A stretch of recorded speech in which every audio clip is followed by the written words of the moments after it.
the Eastern Security Network repeatedly attacked Nigeria and took active steps to disintegrate the country.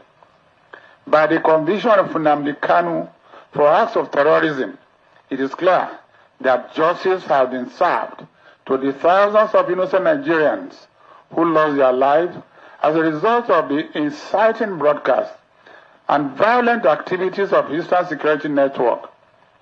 The blood of those who have died cries to heaven, and God in His mercies has given them justice.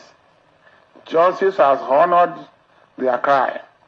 The families of more than 75 security officers who were murdered in the service of their fatherland will now find some comfort in this conviction. Those whose relatives were brutally killed and buried with Ikonso of the order of the convict here have not died in vain, because justice has been done. My Lord, the records before this court are replete with the losses suffered by citizens of Nigeria residing in the interstates of the Federation, citizens who, through no fault of their own, were forced to live in fear, had their businesses destroyed, and were reduced to paupers as a result of stay-at-home orders issued by the convict and violently enforced by the commanders of ESN. Justice has today set them free from oppression and economic strangulation caused by the terrorist activities of the convict. The convict now knows that the law is greater than any individual. Therefore, justice has been done to him too, and that Nigeria has both the power and the capacity to punish anyone who, through deliberate, reckless acts of terrorism, seeks to divide the country by attempting to create the so-called Republic of Biafra by force out of the Federal Republic of Nigeria. My Lord, consequent upon the conviction, as nothing further remains but the lawful imposition of sentence. The punishment prescribed for the offenses in counts 1, 2, 4, 5, and 6 is death penalty. Pursuant to Section 1(2)(h) of the Terrorism Prevention Amendment Act 2013, my Lord, with all sense of humility, I say, sir, as a prosecutor, that this court has no discretion in that regard, and that the only sentence that your Lordship will impose for counts 1, 2, 4, 5, and 6 is death sentence. This court has the power to do so, and with respect must do so. The language of the Act is clear, and the court is urged to apply it strictly without deviation.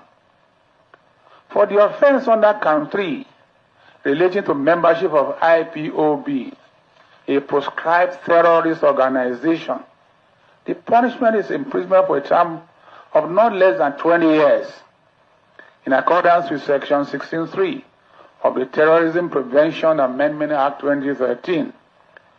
We urge your Lordship, in accordance to death sentence, to also pronounce and impose the sentence as prescribed by law, having found him guilty and convicted. For the offense under count 7, the punishment is 5 years imprisonment without the option of a fine, pursuant to Section 46 and 47 of the Custom and Excise Management Act, Cap C 45 Laws of Federation. In sentencing, this honorable court is obliged to consider the nature and gravity of the acts of terrorism committed by the convict. It was against, the acts of terrorism were against innocent Nigerians who reside in the southeastern states. It is also a terrorism act against Nigeria, whereby nobody felt safe and secure in Nigeria having regards to the activities of IPOB and ESN. The court is urged to note that the company has shown neither remorse nor penitence for the innocent Nigerians who died as a result of his directives and incitement. He has demonstrated no respect for the administration of justice. His conduct, even within the court, has been marked by arrogance and a heart far removed from humility. When he was going out, he looked at me and said, God will bless me. He won't say God will punish me. He said, God will bless me. And I say, amen. Because I'm a blessed man. It is not him, a convict, who can now put a curse on me. He cannot do that.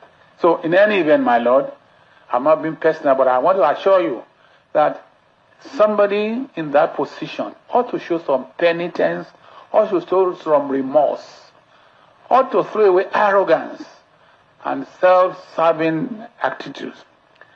The court is further urged to take judicial notice of the fact that the convict established Radio Biafra, a broadcasting platform operating on several digital channels, including mobile radio, Twitter, YouTube, Facebook, WhatsApp, blogs, and Instagram.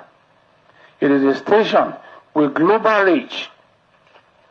Evidence before the court, my Lord, shows that when the convict was arrested on 15 October 2015 at the Tulip Hotel in Lagos, he was found in possession of broadcasting equipment.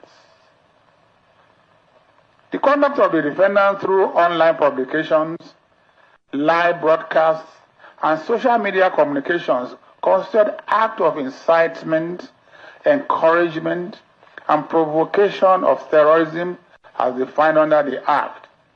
It is the view of the prosecution, Lord, that without the instrumentality of the internet and social media platforms, the magnitude of destruction, division, and human losses recorded in southeastern states of Nigeria, including Lagos, would not have reached the level it attained.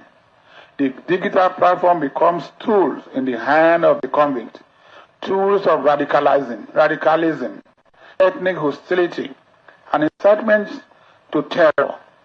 Their amplified reach resulted in a coordinated transnational militarism or militarization of violence and destructions of public property across several states of Nigeria. The court has both the power and the duty to restrict further access to digital media through which the offenses were committed by making orders that prevent the commission of similar or related offenses, including forfeiture, confiscation, or restrictions of the means used to commit the act of terrorism. As a form of preventive control, the prosecution praised this honorable court to impose restriction on the convict's access to digital devices, online accounts, or internet facilities. In other words, my Lord, anywhere he may be kept until his execution in obedience to the sentencing, if he has access to these devices, and they are cheap and easy and available everywhere in Nigeria, there will continue to be broadcast. Maybe he will claim he was not the one.